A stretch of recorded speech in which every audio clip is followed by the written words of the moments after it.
அஸ்ஸலாமு அலைக்கும் வரஹ்மத்துல்லாஹி வபரகாத்துஹு. பிஸ்மில்லாஹிர்ரஹ்மானிர்ரஹீம். 40 ஹதீஸ்களை மனனம் செய்து இன்ஷா அல்லாஹ் இம்மையிலும் மறுமையிலும் வெற்றி பெறுவோமாக. ஆமீன் ஆமீன் யா ரப்பில் ஆலமீன். பிஸ்மில்லாஹிர்ரஹ்மானிர்ரஹீம். இன்று நாம் காண இருக்கும் 14வது ஹதீஸ் என்னவென்றால், வணக்கத்தில் சிறந்தது எது? பிஸ்மில்லாஹிர்ரஹ்மானிர்ரஹீம். நபிகள் நாயகம் ஸல்லல்லாஹு அலைஹி வஸல்லம் அவர்கள் நவின்றுள்ளார்கள், வணக்கத்தில் சிறந்தது குர்ஆனை விளங்கி ஓதுவதாகும். விளக்கம்: குர்ஆனை ஓதுவது ஒரு சிறந்த வணக்கம் ஆகும். மேலும் தொழுகைக்கு அடுத்தபடியாக உள்ள வணக்கம் குர்ஆன் ஓதுவதாகும் என்று ஒரு குறிப்பில் காணப்படுகிறது. நம்மில் சிலர் சிறுவயதிலே குர்ஆனை ஓதி முடித்து விட்டு பிறகு ஓதாமல் இருந்து விடுகின்றனர். ஆனால் குர்ஆனை கற்று அதை ஓதாமல் இருப்பது பாவமாகும். எனவே தினந்தோறும் இயன்ற மட்டும் குர்ஆனை ஓதி வர வேண்டும். குர்ஆனை ஓதுவதற்கென்று ஒரு நேரத்தை குறிப்பிட்டு அதன்படி விடாமல் தொடர்ந்து ஓதி வர வேண்டும்.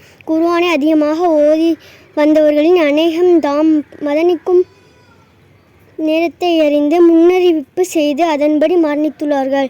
தினமும் குர்ஆனை ஓதி நன்மையை பெற அல்லாஹ் தஆலா தௌஃபீக் செய்வானாக. ஆமீன் ஆமீன் யா ரப்பில் ஆலமீன். அஸ்ஸலாமு அலைக்கும் வரஹ்மத்துல்லாஹி வபரகாத்துஹு.